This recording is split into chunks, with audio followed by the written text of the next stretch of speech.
Podcast.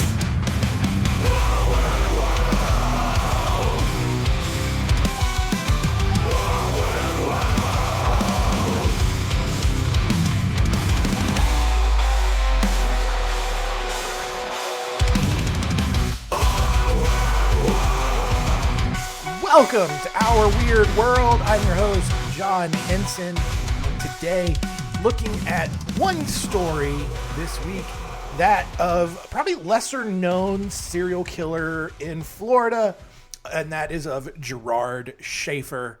Let's get into it.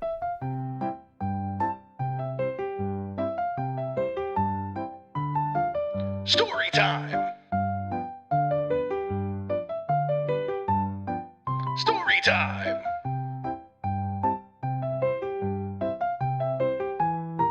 Story time?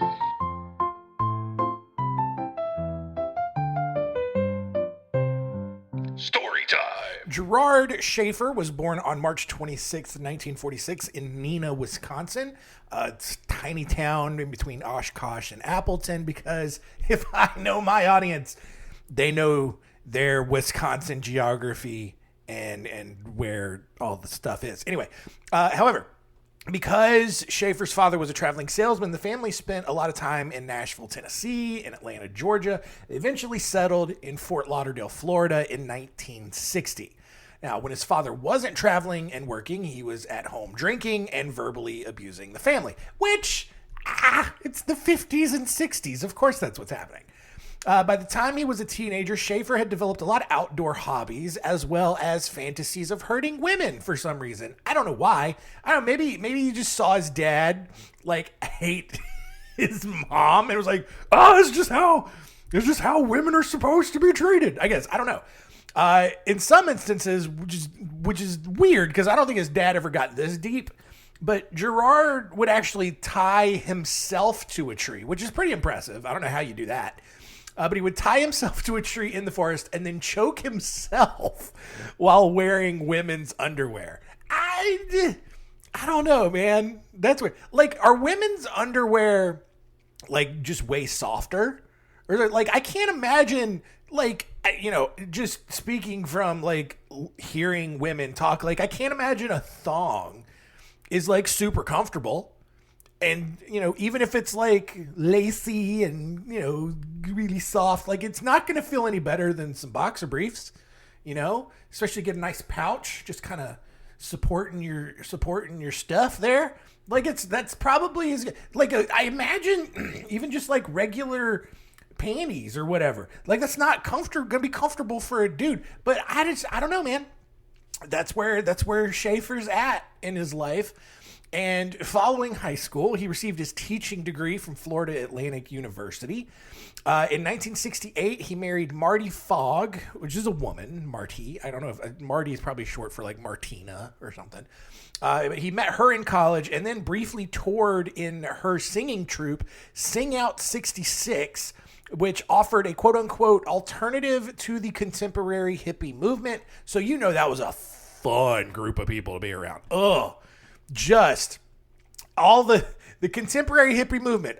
Free love, man. Let's smoke some weed. Let's just have a good time. And then, I don't know, man, Sing Out 66 is over here like, come on, guys. It's a lot of fun to make sure your taxes are filed and make sure that our bedrooms are clean. Because that's the kind of stuff that makes us feel real good inside. Oh, what a bunch of dorks. Anyway, they divorced 2 years later, mostly because of Schaefer's weird and constant sexual demands. By now, he had also been recently fired from his first teaching position for refusing to stop imposing his own moral and political opinions on his students. And God, what kind of environment would that have been like? Right? Because I went to private school. There's no rules there, especially Christian school. They can just, you have to, this is it. And this is who you should vote for. And it's just, oh man. Like so pro Bush. And look, and here's the thing, hindsight, like Bush wasn't that bad of a president. Like I remember, it's crazy now to look back on the Bush presidency and be like, God, If only we could. If only we could go back there. But I also remember like people constantly, for as entertaining as like the Daily Show is, for example, they contribute to this, and not a lot of people give them enough criticism for that. They contribute to this environment just as much as anyone on the other side does. And I remember, man, everybody was just like, oh, George Bush is the worst president ever. It can't possibly get any worse than this. Oh, what an idiot. There's no way we could have a president worse than this as the representative for America. And, I was raised in an environment where like, man, yeah, George Bush, he's a man of God. He's a great guy. He is who God chose, handpicked to be in the presidency, and all those Democrats. Ew, John Edwards, gross. John Kerry, ew. Look at his face. Look at his big old swollen Peter Griffin chin or whatever he had. I don't know. But like, he's more of a quagmire, but beside the point.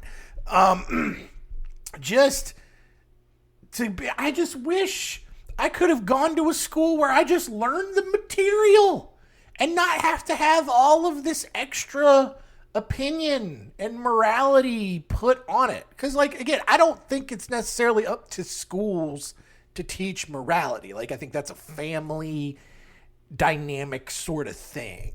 But whatever. That's not what this episode's about. I'm going to get off my soapbox. Anyway, after trying and failing to earn 2 teaching jobs at 2 other Florida high schools, Schaefer just decided to go on a long vacation to Europe and North Africa. And I mean, on a teacher's salary, I don't know how he even possibly did that, but whatever.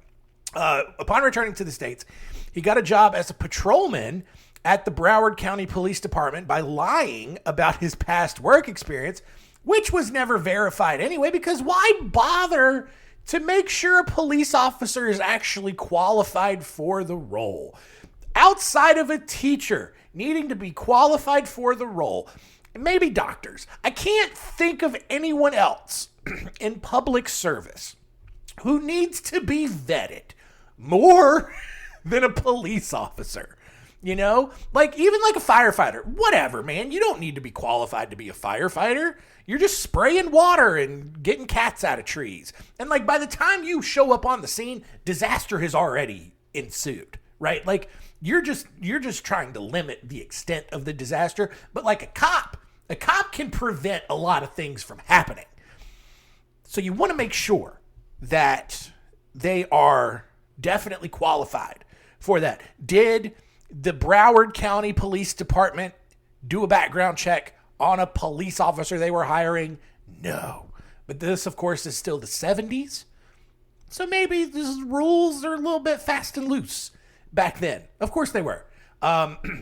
He also soon met Teresa Dean, and the two got married in September of 1971.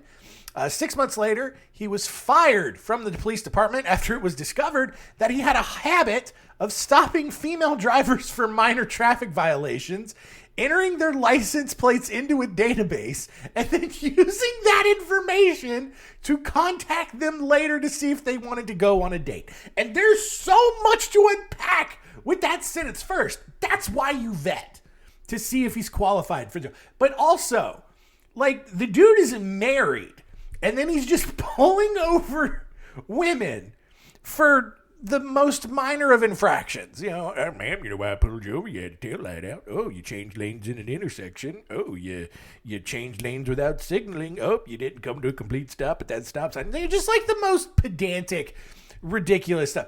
And then he enters their license plates, or maybe and honestly, maybe he wouldn't even stop them at all. Right? Like he would stop them long enough. He's, your license and registration, please, ma'am. Takes it back. Gets there, writes their info down and be like, all right, ma'am, you're free to go. Oh, what did you stop me for? It was a mistake on my part. Mistaken identity, please, go about your day. Whatever. Right? And then he would then show up or contact them or call them on the phone and be like, hey, ma'am, remember when I pulled you over the other day? Would you like to go out on a date? And it's just, oh my God, what a creep. Anyway. 3 months later, in June of 1972, I believe, Schaefer forged a letter of recommendation and got a job with the Martin County Sheriff's Department. And again, not going to verify it, not going to call the person who allegedly wrote this recommendation letter and be like, hey, I just want to make sure you're a real person, because no one would ever fake a letter. Anyway, less than a month into his new job, he encountered two female hitchhikers, Nancy Trotter and Paula Wells, who told him that they were going to nearby Jensen Beach. After Schaefer learned that neither of them lived in Florida, he offered to take them to their destination the next day. Where did he take them the first time? I don't know. But the next day, Schaefer arrived where the girls were to pick them up. He was in plain clothes, and he was with his personal vehicle, even though he was like, yeah, no, I'm on duty right now. I'm definitely still a cop, but I hadn't had time changing my uniform, get my patrol car yet. Whatever. He then drove the girls to a remote forest while lecturing them on the dangers of accepting rides from strangers and being sold into quote-unquote white slavery. All right. He then handcuffed and gagged the girls before taking them and tying their legs to the trunk of a cypress tree near the Indian River and then wrapping a noose around their necks. After informing them that he was about to rape and murder them, which I love that he was polite enough to state the obvious. He then received an urgent radio dispatch informing him to immediately return to the station. Oh, man.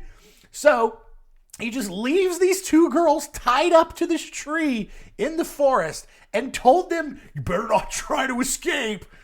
Do you think they're going to actually just sit there just like, oh man, okay, I definitely would rather get raped and murdered than try to escape and save my life. Like, what an idiot. Anyway, he returned 2 hours later and was genuinely shocked to find that both girls had escaped.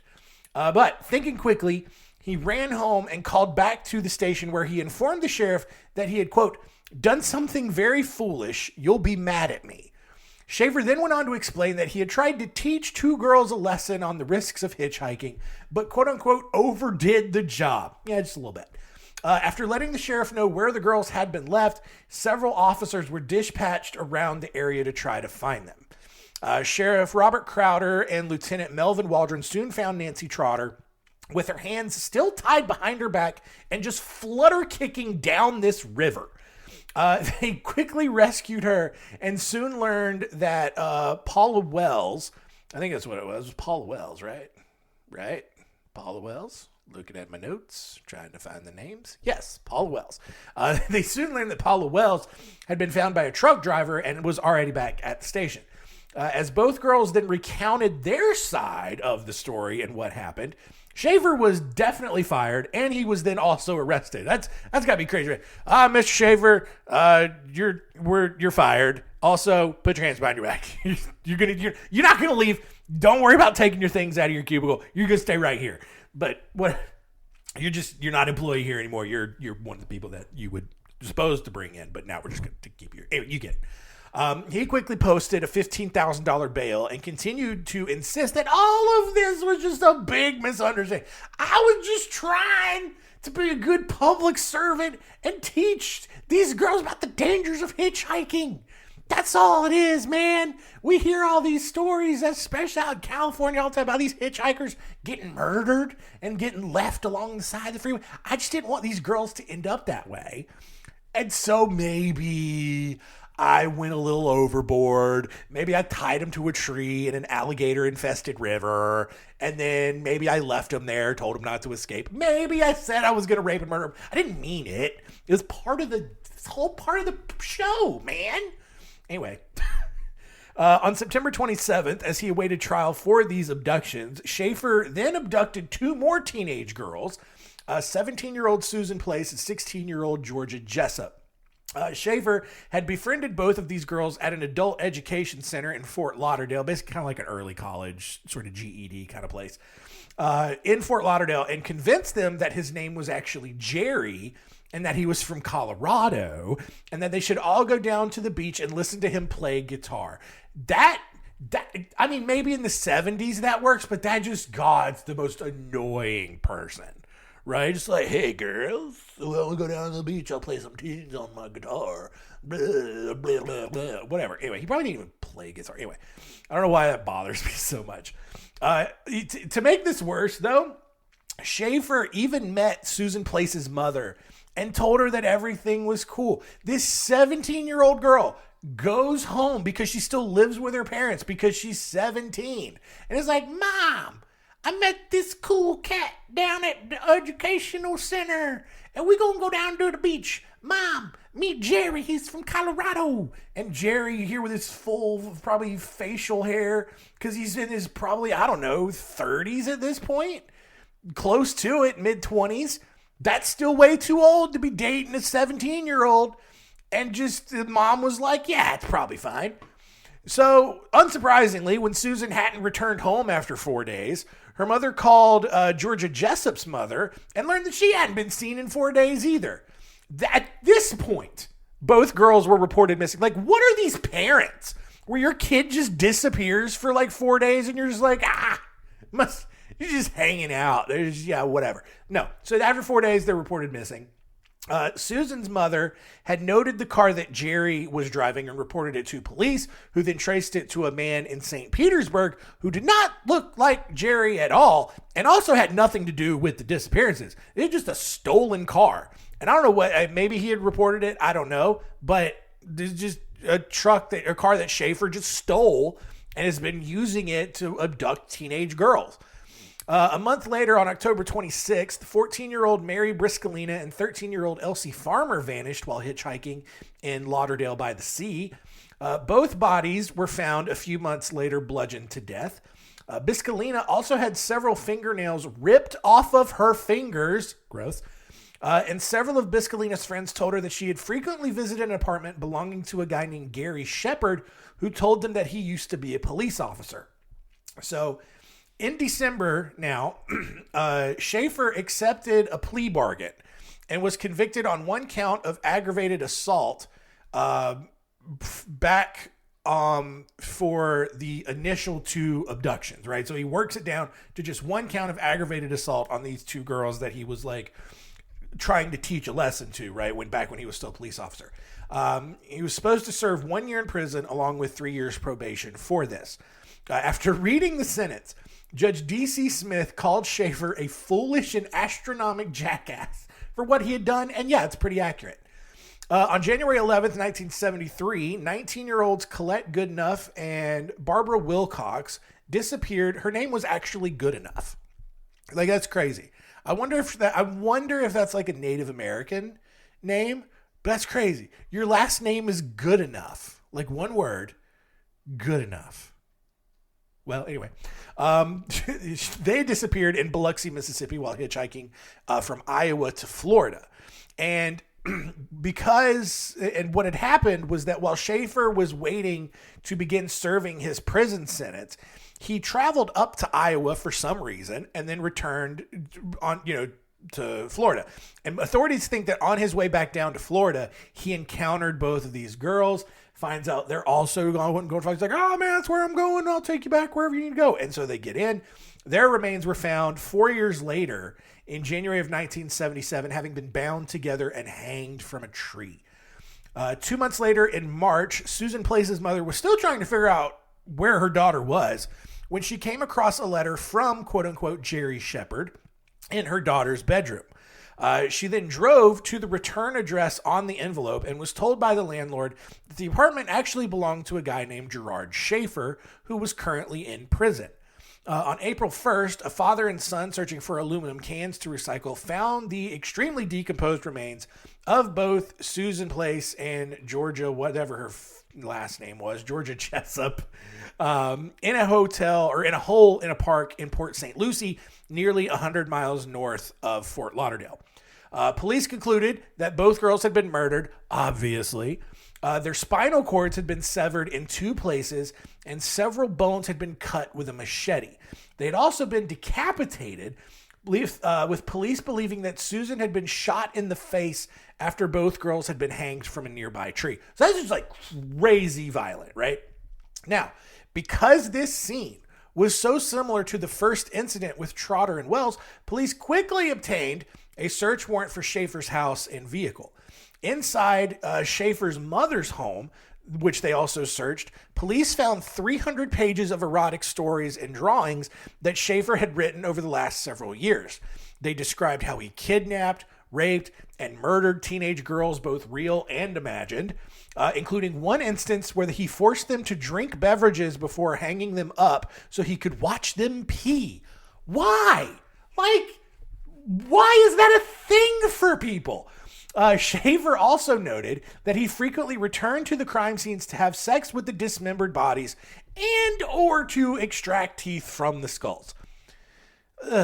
Police also found 11 guns, 13 knives, and several Polaroid photographs of women being hanged, mutilated, and disemboweled. Why are you taking pictures of it? Oh! The other images in this stack included Schaefer dressed in women's clothing to simulate his own hanging with feces smeared across his butt. Why? What are you doing? This guy. I don't understand why this guy isn't more popular. This is a crazy dude. Where is the dramatized Netflix miniseries on this guy? Because this is gold for those people. Anyway, inside Schaefer's own apartment, police recovered human teeth, a blood-stained pillowcase, and items belonging to all of the missing victims. Investigators eventually linked Schaefer to 9 total murders and unsolved disappearances dating back to 1969. Journalists doing their own, independent investigations connected him to 28 total disappearances.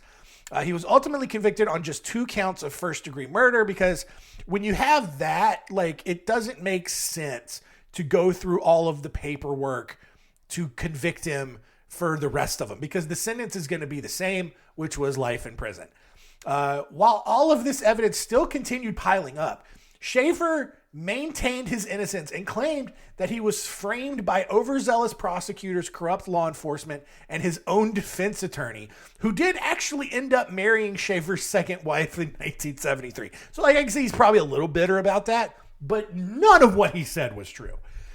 In prison, Schaefer then tried to persuade the public to send him women's underwear, which earned him time in solitary confinement.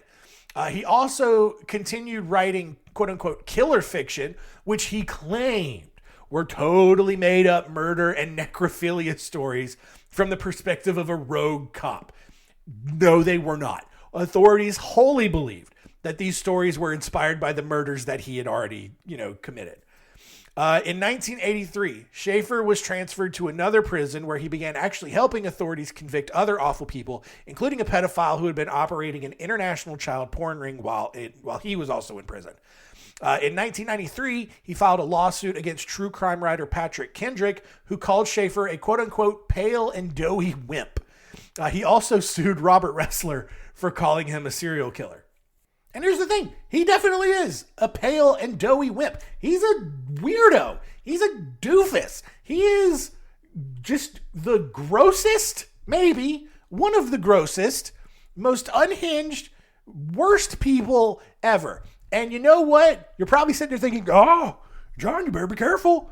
Remember that one time the people from that cult reached out to you and they weren't happy with what you said about them? Maybe this guy is going to hear this podcast and try to sue you for slander. Well, guess what? It's not going to happen because on December 3rd, 1995, he was stabbed to death over 40 times in the face, neck, and the rest of his body while in his cell.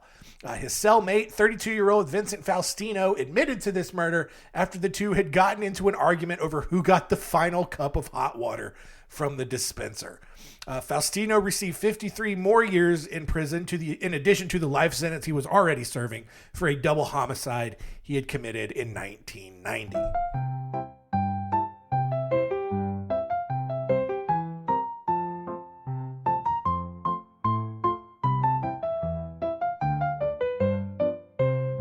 All done. All right, the story of Gerard Schaefer in the books. Again, not a super well-known serial killer, committed, I think, at least 9 murders, maybe as many as 28. in Florida along the Gulf Coast in the 70s. And just a crazy, unhinged dude. And I can't believe that his story is not more popular and that Netflix hasn't done a little mini series on him yet. But maybe they will. Maybe they'll get around to it. I don't know. But let us recap and see what we learned today.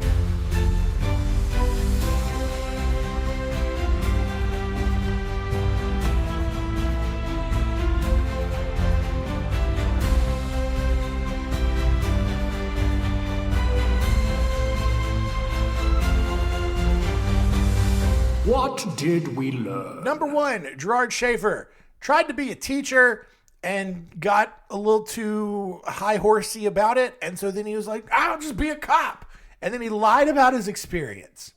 And police, and again, this is Florida. It's not surprising. They just didn't do a background check. It's like, yeah, he's probably fine. Who would lie about wanting to become a cop? No one wants to become a cop. Anyway, number two, he had some crazy fantasies. I don't even know really where they came from. Like, yeah, his dad was abusive and all that, but like, there wasn't a ton that I saw that would at least make you make that leap from, you know, just a relatively rough childhood to wanting to hang women from trees and like make them drink a whole bunch and watch them pee.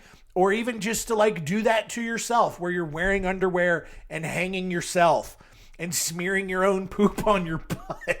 Like, that's so weird. Anyway, number three, totally like he wrote about all these. Like he wrote all of these erotic stories and claimed that it was totally made up, guys. I'm just sure the main character's a rogue cop. But like I'm writing from, you know, the world that I know. But like I didn't do any of that, except I totally did. Anyway, what a dork.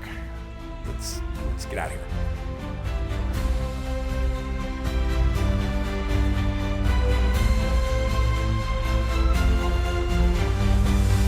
What did we learn? Next week on Our Weird World, we are already into February, so it is another weird fun bag. And we are going to look at the stories of the New Mexico Penitentiary riot. Thomas Maimone, I think it's Thomas Maimone. Thomas Maimone. What did he do? You'll find out. And then we'll also look at the Kamar Daban incident. I think that's how you say it.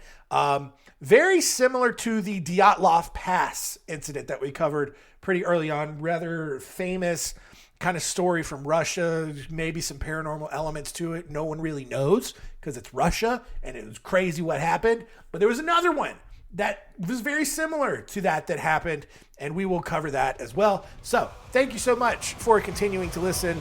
Keep telling all your friends about the show. And keep it weird.